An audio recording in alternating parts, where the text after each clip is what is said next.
Okay, guys, welcome back to Season 1, Episode 3 of Soaring Highs and Crushing Lows. I appreciate everyone listening. We're getting a lot of good feedback. People are liking the program. I think people know this, and I've said it. My target audience is like 25 to 40-year-old men that, quite frankly, don't have it figured out yet.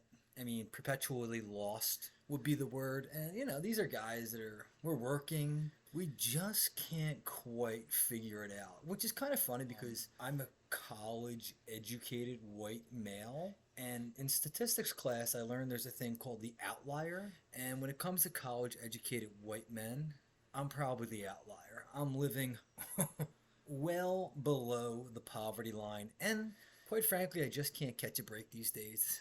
And that's kind of what the name of the show is. You hear that? Cold Miller Light cracking. But soaring highs and crushing lows. So, listen, you know how this show goes 25-minute episodes. The first half of this, I gotta tell you a little story about pig virus. Now, I can't tell you the story of pig virus unless I tell you, real quick, what happened to me when I got sold a lemon. A few years ago, my car breaks down on 95. I had a 3,000 mile warranty. I bring this car in. I tell this guy, his name was Jack Murphy. Okay? I tell Jack, hey, something's wrong with the car. He tells me, hey, take a look at it. Jack calls me 2 days later. Hey, come pick the car up. It's good to go. I can't remember what kind of car it was. It doesn't matter. So, couple months go by. Now, same problem happens to the car. It's like the transmission. So I bring it back in, and Jack says, hey, man, you're going to hate me, but you're over the 3,000 mile warranty. Transmission went. I said, wait a second. Jack, wait a second. I brought you this fucking car when it had 2,800 miles on it. I told you what was happening. What the fuck are you saying to me? He's like, yeah, I know, but right now you're at 3,230 miles. You're over the 3,000 mile warranty. I guess what I'm saying is you're shit out of luck. Now, when Jack said that to me, okay, there was a twitch in my eye. Like I was going to kill this man. I had recently, believe it or not, lost the job and had been dumped by a woman who I was in love with. So the last thing I wanted was for Jack Murphy to sit there and tell me you're shit out of luck. Hey Jack, here's what's going to happen. You're going to give me my money back, okay? You're going to give me the $10,000 that I still owe on this piece of shit car. I'm going to walk my ass over to police and fire. I'm going to give them that check, and we're going to be scot-free. We're going to be even. Jack says, hey, buddy, I don't know what to tell you. Your transmission shot. That's probably going to cost you $3,000. So I go ahead and I get a lawyer. Now, if you're not familiar with the lemon law, okay, it's a little more complicated than 1-800-MY-LEMON. It's a little more fucking complicated than that, okay? Long story short, I end up losing in court. So I'm shit out of luck, all right? Like I said, unemployed, depressed. Now my vehicle's gone. I'm ticked off. I feel like I got ripped off. I literally felt like this motherfucker, all right? The world is coming after me, crushing lows. Hence the name of the podcast. So I was down in the dumps. What am I going to do? So I go back and I plead with Jack. I tell him, dude, listen, can you please, any chance you guys can just give me the money that I can just pay off this car? Because, I only had the car for a few months and, you guys fucking ripped me off. And Jack's like, hey, man, look, that's life sometimes. I said, Jack, here's what's going to happen. Jack, you listen to me now. I'm going to come back here, okay? I'm going to come back here with my friends. We're going to be drunk. We're going to have a cooler of beer. And we're going to dress as lemons, okay? And we're going to protest this fucking store until I get my goddamn money back. And Jack says to me, like to see you try. I said, Jack, one thing you need to learn, you're a used car salesman, you should have learned this by now. You don't fuck with a guy who has nothing to lose. Didn't you learn anything from the movie Rambo? So now, the next day I round up the boys, and we're drinking heavily. We're over at Smeggy's. Shout out Ed Sullivan. And we're making signs, we're having a few beers. It's a Tuesday afternoon in June. It's 80 degrees. Also, another soldier that was there that day on the Battle of Lemon Hill, Joe Fitzgerald, Dave Durkin. I can never forget my brothers in arms that day. So we dress up as lemons. We got all yellow on. We got yellow posters, and we're writing, why pay $10,000 for a lemon? We'll give you one for free. So we're drinking at Smeggy's, and we're fucked up. I mean, we're fireballs, Miller Lights are flowing, could be some marijuana, who knows. Some of the people from Jack Murphy's place of employment, by the way, I won't say the name, but it was a Toyota dealership. So Jack Murphy, some of his employees are in there like, what are you guys doing? I said, don't worry about it. Just stay out of our way. You know, we're not mad at you. We're not mad at the employees. We're not mad at the mechanics. We're mad at Jack Murphy. And quite frankly, we're mad at the system as a whole. So we walk down there. We're drinking. We're marching. We're having good. We're having a good time. So we get to the dealership and we're going, hey, ho, ho. Toyota Sloan has got to go. Hey. Oh, I just said the name. Sue me. Toyota Sloan. We're out there protesting. We have 20 pounds of lemons and we're saying to ourselves, we're on the corner and it says, why pay $10K for a lemon? We'll give you one for free. Every person that pulled up at that stop sign, we were out in the middle of the street. Hey, you want a lemon? This place sells lemons for $10,000.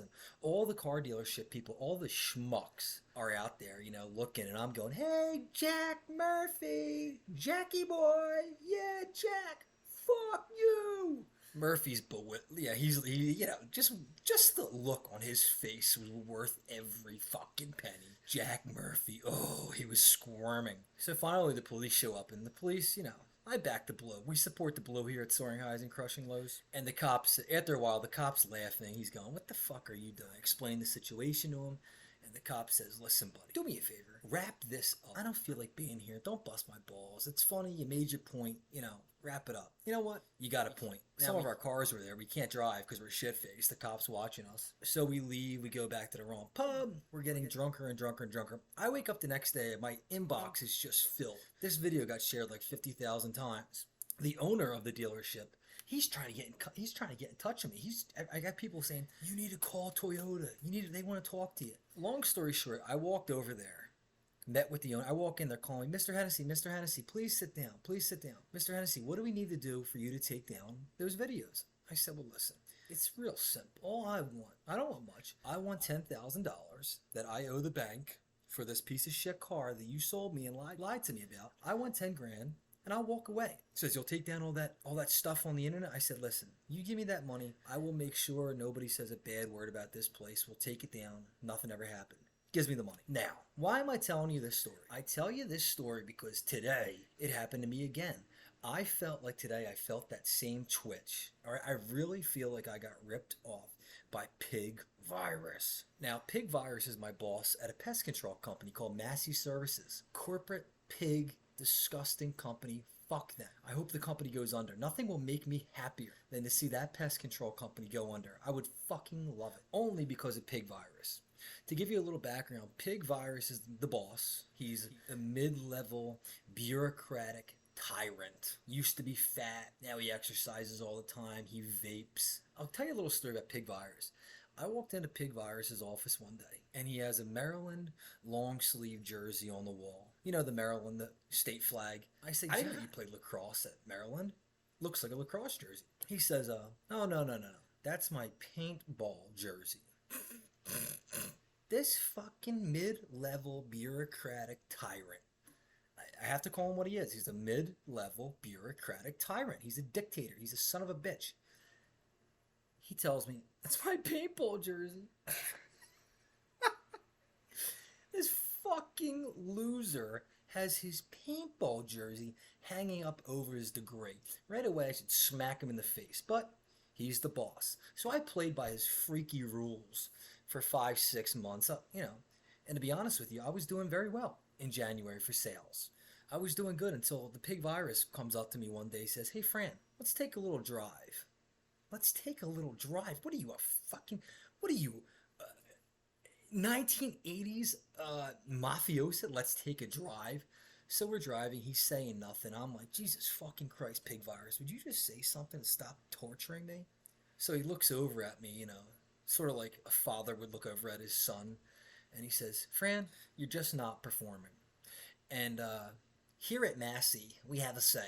You're on the right bus, but you're in the wrong seat. Here at Soaring Highs and Crushing Lows, we also have a saying. If you're a mid-level bureaucratic tyrant, our saying is, go fuck yourself. You're a fucking loser, and your wiener is probably small. Nanny nanny poo-poo. So he tells me, by the way, Pig Virus's cock is definitely 2 to 3 inches. He says to me, I'm going to move you out of sales and move you into a technician position. I said, dude, no way. I'm not doing technician. You know, they crawl around the attic. They get the rats. They get the roaches. I'm not doing that. I didn't sign up for that, you little mid-level bureaucratic cunt. I ain't doing it. You understand me? So he tells me, if you don't make quota this month, I'm going to fire you. So, okay, I had another job lined up. I knew that I had a full-time position lined up at another company, which I love, and I enjoy that job. So 2 weeks later, I tell Pig Virus, keep in mind, I sold $12,000. 15% of that, I don't fucking know. It's like, I'm expecting you get 15% of your commission. So when I put in my 2 weeks, my last day was January 31st. $12,000. I'm like, okay, I'm gonna get a check for like $1,200 to $1,300. Somewhere in that frame is what I'm expecting. The paycheck comes on the 10th. Now, ladies and gentlemen, if you're listening at home, we went over this in episode 1 and episode 2. I am well below the poverty line. I'm poor as fuck. But one thing I don't do is leech off the government. I somehow get by, okay? Somehow I manage. A book by Michael Scott. So now I give Pig Virus, my last day. I had a company car. I bring the car back. I bring the uniform back. I shake hands with Pig Virus. I'm thinking everything's good. Also, it's important to know here that before I took the company car in, I took everything out of there. I vacuumed it and I wiped it down with Lysol wipes. Understand something. This car had 180,000 miles on it. It had a droop roof ceiling. It was a 2010 Ford Focus. So I vacuumed and I wiped down the car. I don't really know what else I can do. You know the saying like, putting makeup on a pig? You can't. This car was never going to be a fucking BMW. So I hand the Pig Virus. By the way, I'm trying to do this and I'm just like so filled with, I hate the Pig Virus. I literally want to fist fight him in a parking lot. Just me and the Pig Virus. That's all I want. Please, God, give me that chance. I would pummel him. I would absolutely pummel him. Anyway, I gotta calm down here. We don't condone violence on this show. My financial situation is not great. I'm thinking to myself, okay, rent is due on the 10th. I'm gonna get that $1,300 check. I can pay my $1,200 rent. La-di freaking da. Got a couple $100 left over. I'll have myself a nice weekend. But something in my head is telling me, you know what? I don't think this Pig Virus is gonna. I think Pig Virus is gonna do something to my commission. I'm worried about this. Last night, I'm worried. So I tell myself, I'm going to wait up till midnight. See what this direct deposit hits. Direct deposit doesn't hit. I'm panicking. So I go online. I find out that your last paycheck with a company, okay, last paycheck isn't direct deposit. It's a paper check. So I toss and turn all night. Now it's 7 o'clock. I'm up for my other job. I text the Pig Virus. Hey, dickhead. No, I said, hey, John. Hey, John. I didn't get my direct deposit. I'm wondering if there was a paper check. Could I come by and pick it up?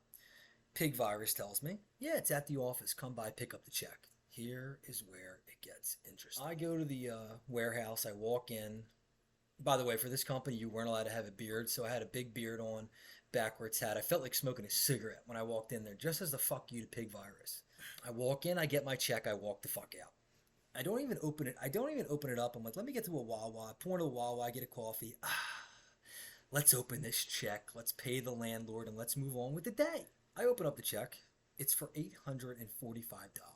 Okay? I want to tell you the level of disappointment that I had when I opened up that check was when Clark Griswold in the movie National Lampoon's Christmas Vacation opened up his Christmas bonus check when he was going to buy the family a swimming pool, and his dickhead boss, Frank Shirley, another mid-level bureaucratic cunt, gave him a jelly bean club, jelly bean member club of the month, whatever it was. He gave him a stupid jelly bean card instead of the bonus, which he was expecting. Hey, you bosses out there, you got to understand something. When we're expecting a certain thing, money, for our commission, you don't get to take that away, you son of a bitch, you got to let us know. I got blindsided by this. I open up the check. It's missing $420.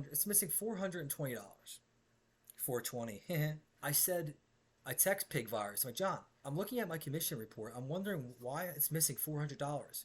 He tells me that he took $350 out of my commission to have that piece of shit car detailed. I'm telling you this story because, guys, I'm telling you, I am for the little guy, all right? These big corporations that got human resources departments, fuck them. On this show, Soaring Highs and Crushing Lows, we're for the working man. Power to the people, okay? This motherfucker took $350 and says a car wash? Hey, Pig Virus, That car is probably worth $1,000, and you got a $300 car wash. Bull. I'm calling your fucking bluff.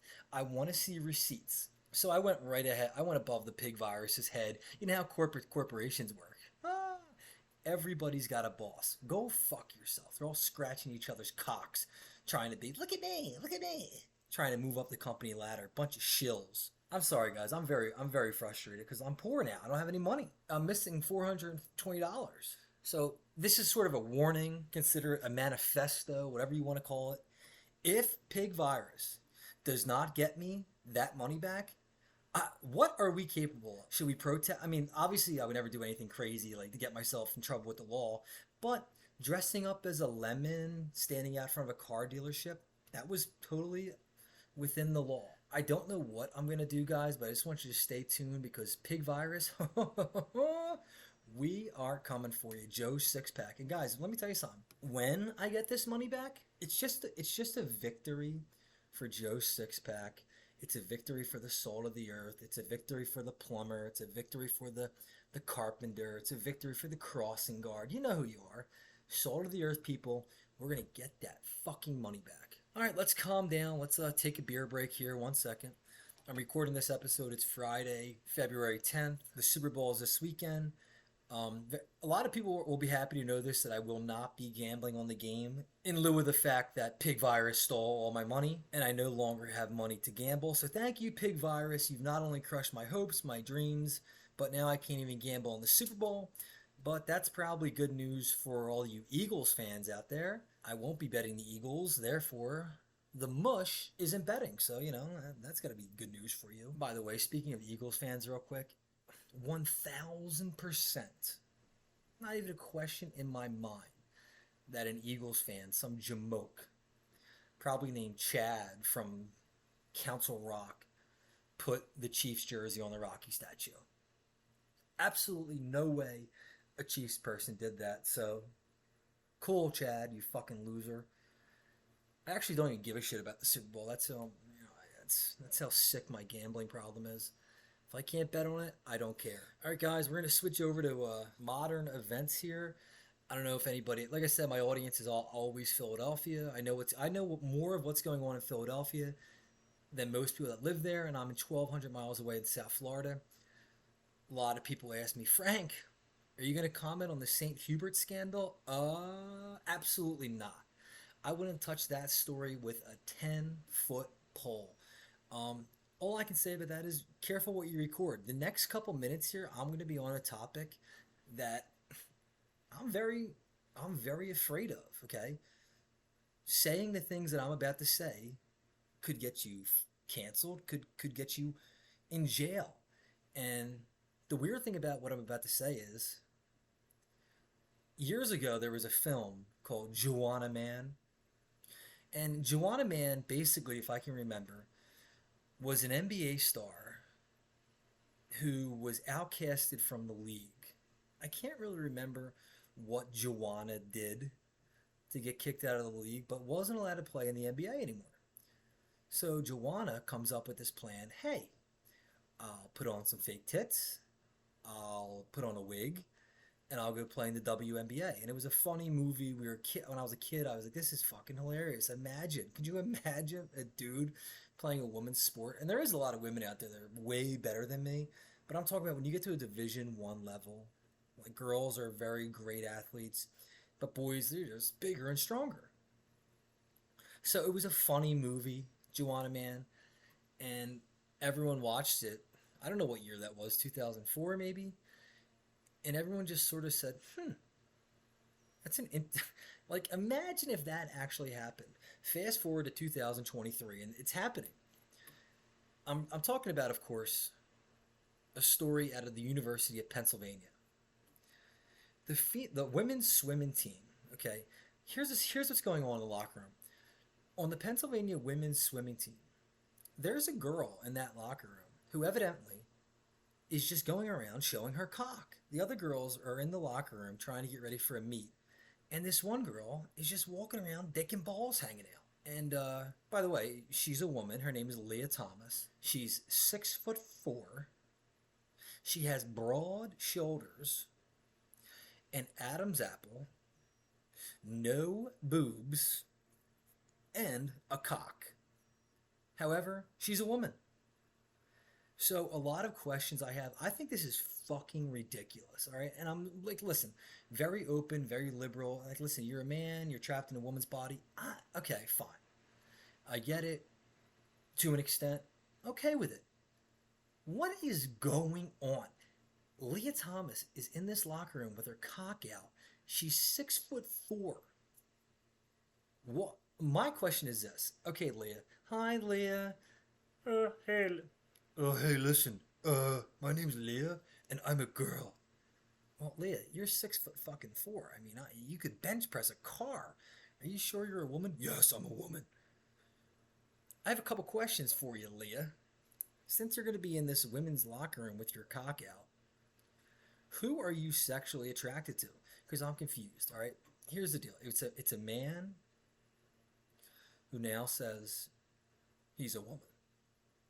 He's swimming in the NCAA women's collegiate athlete swimming. He's a swimmer, swimming against girls, showering with girls, cock and balls. Cock and balls, just out. Are you attracted to men or are you attracted to women? I think this is a big factor in this story because this guy's going to be walking around pitching a tent. And just imagine, by the way, how uncomfortable these girls have to be. Picture if you were on a baseball team full of men, and a chick shows up, and she's just gonna walk around. She's gonna walk around with her tits out and her vag out.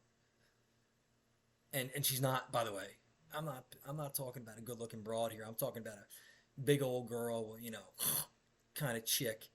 She's one of the dudes now, walking around, beaver out, boobs out. Wouldn't you be uncomfortable? We're doing these girls on the swim team. They're like, dude, hey, Leah, your cock is out. To me, this is where I draw the line. It's getting ridiculous. I mean, last week we talked about a guy who became a dragon, Medusa. Remember Medusa? And Medusa wanted us to call him they, them. Hey, dude, no. Once you become a lizard, pronouns go out the window. It's no longer he, him, she, her, they, them. It's freak. So, like I said, I don't want to, I have to be careful. You can't really talk about this issue, but, is it crazy to say this? Is it crazy to say that a 6'4" broad-shouldered man shouldn't be swimming against women? Is it crazy to say that if you're transitioning, but you still have a big old cock, you shouldn't be in the women's locker room? Isn't that uncomfortable to girls? I mean, I can't believe more people aren't pissed off about this. What the fuck is going on? Joanna Man was supposed to be a make-believe movie. Now it's becoming a reality. Listen, guys, it's 26-minute mark here. I told everyone I keep these episodes to 25 minutes, so I'm going to end it right there. I'm going to the Fort Lauderdale airport to pick up a friend of mine. It's going to be a crazy weekend. Yeah, we're going to have this episode out tomorrow. I hope everyone enjoys it. Hope the Eagles win. Listen, if they do win, do me a favor, burn the fucking city down. We're on Spotify. We're on YouTube. Thank you for tuning in to another episode of Soaring Highs and Crushing Lows. I will see you next week.